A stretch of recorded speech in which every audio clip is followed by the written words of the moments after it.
Hey, this is Charlie Simpson and you're watching Entertainment Focus. How are you today, Charlie? I'm very good, thank you. Enjoying the sunshine, it's very nice. And what have you been doing so far today?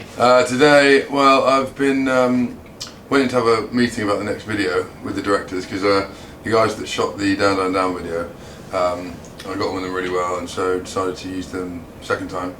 And this one, I think it's going to be a great video. I really like the concept. They explained it to me a couple of weeks ago and I really liked it. It's kind of, it's really interesting. I don't think it's really been done before, so looking forward to doing that. And then I went and got my guitar from the place where we store all our stuff, because I'm doing a few acoustic things today. And that's about it, then I came here.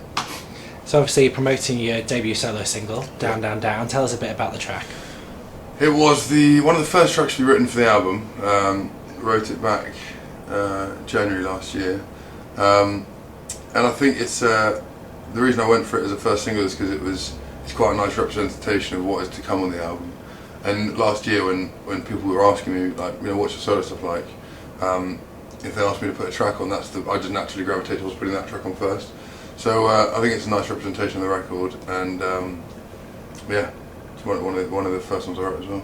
So it shows a different side to you, doesn't it? Because obviously with Fightstar it was more the indie rock, and then Busted was more pop, and this is much more folk. Yeah, I think this influence is really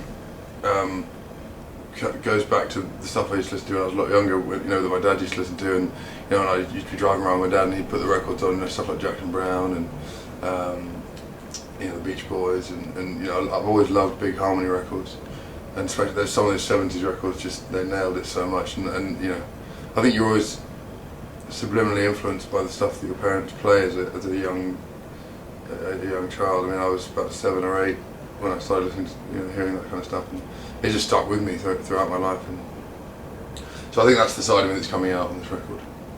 So would you say the track is indicative of what the rest of the album will sound like? I think so, but I mean there is a mix on the record. Some of it's more instrument heavy, so more band orientated stuff, and then some of it's really stripped down, just kind of me on my own with the guitar. And I wanted to have that diversity on the record because to show the different moods, you know. So tell us about the album. It's called Young Pilgrim. It's out later this year. Where did the title come from? Where's the inspiration? The title came from my brother that came up with it, because he was thinking of we were thinking of record company names. Because I was thinking of starting like a label up so I could start putting stuff through the label, and we were just talking about names, and when I'm coming up with stuff like this, I always like email my two brothers and like, you know, see if they've got any ideas. And one of the names that came up was Young Pilgrim Records, which I just really liked. I thought they had a really nice ring to it. And then I thought, well, you know, that actually sounds really nice in an album title. So it's nice representative of the kind of journey I've been on, you know, whilst making the record. And so yeah, it seemed appropriate. And with this record, do you feel, because it is your solo debut, that it's kind of starting again and having to win people over again? I don't really see it that way. I think this is something that this is a new thing for me. It's a very personal representation of my songwriting and who I am. You know, because I did it all by myself. I didn't do it with, you know, I wasn't writing it with a band. Though I wrote a couple of songs with a couple of other people, you know, 95% of it was all just me and sitting in my room writing the songs. And I think that, you know, I think the fans of Fightstar, you know, I think that at the beginning I wasn't sure how they'd react to it. I wasn't sure what they'd think, but the reaction so far has been so, you know, overwhelmingly positive, which makes me, you know, really grateful that they're opening their minds up to a whole new kind of genre of music, I guess.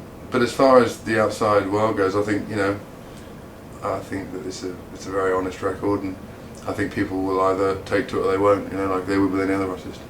And is it scary putting yourself out there that much now that it is all about you? Yeah, it is. It's more daunting. You know, it's a more daunting prospect being, you know, being a solo artist, because you are under your own name. There's no band name to kind of hide behind. It's just you on your own, and that's how you're being judged. But you know, I think you just take that in your stride, and it's something I've always wanted to do. It's an aspiration I've had for a long time to do a solo record, and this felt like the right time. And I'm very proud of the record I've made. So I know in 10 years' time I'll look back and think I'm really proud of that record, you know, and that's all that really matters, I think. And do you intend it to be the first of many? Are you going to continue doing solo stuff alongside? Definitely. I think the great thing about being under your own name is that you can carry on throughout your life. You know, people are still releasing solo records into their 50s, 60s. You know, there's no real shelf life to it because it's just you as a person, and that's what I like about it. So I can do, do it do as many albums over a course of 20 years as I like because it is me on my own. So definitely going to be doing some more albums in the future. Yeah. So tell us about the show you did on Tuesday. You played, is it the Tabernacle? Yeah. Was it? How was the reception for that? What was the reaction like? Reaction was absolutely incredible, actually. I'd never been to Tabernacle before, and it's a really cool venue. It's got some pretty deep history in music. I mean, Rolling Stones played there, and Pink Floyd played there, and I mean, it's used a lot in the Notting Hill Carnival. And I heard great things about it, so I thought that sounded like a nice place, and it's a beautiful building, so I thought that would be a nice place to have it. And I was really, really nervous when I walked out because it felt really new again. I was like, had those kind of butterfly feelings when you just don't know what's going to happen. And it was exciting, and then I walked out, and the crowd were just brilliant, behind me the whole way. So as soon as I stepped onto the stage, those kind of nervous feelings just turned to excitement, and had a really great show. So what kind of show can we expect? Because you're on tour in June and July, tickets went on sale today. What kind of thing can people expect from your show? I think that people can expect us having a really good time on stage. I've got a 6-piece band, so all the harmonies that are on the record, it's all I wanted to recreate that live, and I didn't want to